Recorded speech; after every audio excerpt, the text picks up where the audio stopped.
قرآن اسلام religion کا سب سے ضروری حصہ ہے۔ شاید آپ کو پتہ بھی نہیں ہوگا کہ یہ کتاب جو آپ کے گھروں میں رکھی ہے اس میں کتنے راز چھپے ہیں۔ میں گارنٹی دیتا ہوں کہ آج جو کچھ میں آپ کو بتانے والا ہوں ان میں سے بہت کچھ آپ کو پتہ نہیں ہوگا۔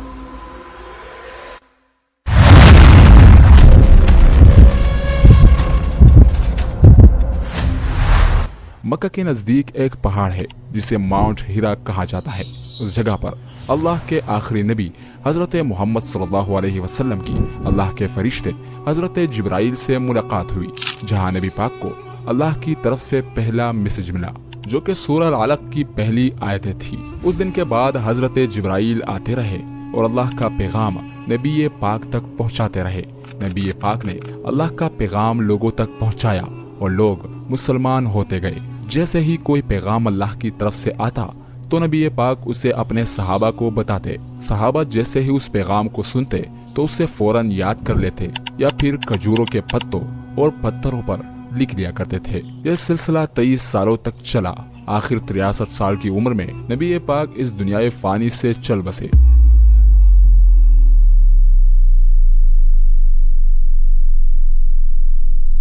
نبی پاک کے اس دنیا سے جانے کے بعد حضرت ابوبکر اسلام کے پہلے خلیفہ بنے، یعنی کہ انہیں نبی پاک کا سکسیسر چنا گیا۔ نبی پاک کے دور میں قرآن کتاب کے شکل میں نہیں آیا۔ اس وقت قرآن لوگوں کے دلوں میں تھا اور پتھروں، ہڈیوں اور پتوں پر قرآن کی آیتیں لکھی ہوئی تھی۔ جب حضرت ابوبکر کا دور آیا تو اس وقت یمامہ کی جنگ ہوئی۔ یہ جنگ حضرت ابوبکر اور مسلمہ جو کہ جھوٹا تھا اور خود کو نبی کہتا تھا ان کے درمیان ہوئی۔ جب یہ جنگ ہوئی تو اس جنگ میں 70 ایسے مسلمان مارے گئے جن کو قرآن یاد تھا، جن میں سے ایک صحابی ابو حذیفہ تھے جن پر نبی پاک قرآن کو لے کر بہت بھروسہ کرتے تھے۔ تو ان صحابیوں کی شہادت کے بعد حضرت عمر نے حضرت ابوبکر کو ساری آیتوں کو ایک کتاب کی صورت میں اکٹھا کرنے کے لیے ایگری کیا اور اس کام کی ذمہ داری زید بن ثابت کو دی گئی۔ پھر جب حضرت عثمان خلیفہ بنے تو انہوں نے قرآن کو کونسلنٹل اسکیلیٹن کو کمپائل کیا تاکہ لوگ قرآن کو صحیح سے پڑھ سکے۔ جب سے یہ قرآن کتاب کی شکل میں آیا ہے اس نے اپنے خاص ہونے کا ثبوت دیا ہے۔ جیسے جیسے سائنس گرو کرتی گئی قرآن کے راز ہمارے سامنے کھلتے گئے۔ جس لینگویج میں قرآن نازل ہوا ہے یہ عربک لٹریچر کی سب سے بہترین اور پرفیکٹ شکل ہے۔ اس کتاب کا ہر لفظ اور سینٹنس اپنے معیار پر پورا اترتا ہے۔ یہ کتاب ایک ہی سبجیکٹ کو بار بار ریپیٹ کرتی ہے اور ہر بار اس کی ڈسکرپشن نئے سرے سے نکل کر آتی ہے۔ اس کے سارے الفاظ بڑی ہی خوبصورتی کے ساتھ ایک دوسرے کے ساتھ بنے ہوئے ہیں۔ اس کتاب کو آج 1400 سال ہو چکے ہیں اور آج تک اس لیول کی کتاب نہیں بنی۔ اس طرح کی کتاب انسان کے لیے لکھنا امپوسیبل ہے۔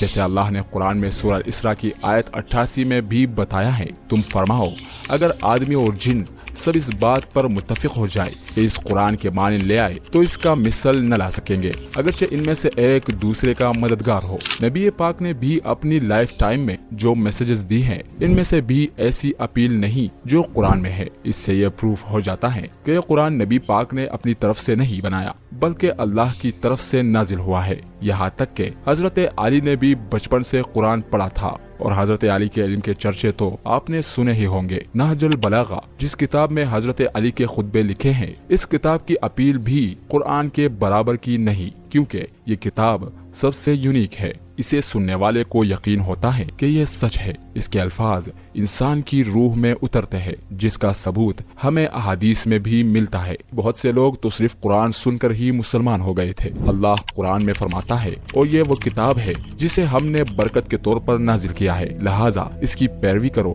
اور تقوی اختیار کرو تاکہ تم پر رحم کیا جائے۔ قرآن پڑھنے سے آپ کے برین میں کتنے ڈسٹریکٹلی چینجز آتے ہیں آپ کو پتہ بھی نہیں ہوگا۔ ایک ریسرچ کی گئی تھی جس میں پتہ چلا کہ قرآن پڑھنے سے ڈپریشن اور انگزائٹی دور ہوتی ہیں۔ اس ریسرچ کا لنک آپ کو ڈسکرپشن میں مل جائے گا۔ اس ریسرچ میں ڈفرینٹ ٹائپس کے لوگوں کو آبزرو کیا گیا، جیسے اسٹوڈنٹس، پریگننٹ وومن، اور یہ پتہ چلا کہ قرآن پاک پڑھنا انسان کے لیے کسی تھراپی کی طرح ہے جو ڈپریشن اور انگزائٹی کو دور کرتا ہے۔ قرآن نے over the time Muslim civilisations کی مینٹلی سچویشن کو بہتر کیا ہے۔ قرآن کی صرف رائٹنگ ہی یونیک نہیں ہے بلکہ اس میں کئی سوالوں کے جوابات چھپے ہوئے ہیں جن کا جواب سائنس کو اب جا کر پتہ چلا ہے، لیکن قرآن نے یہ سب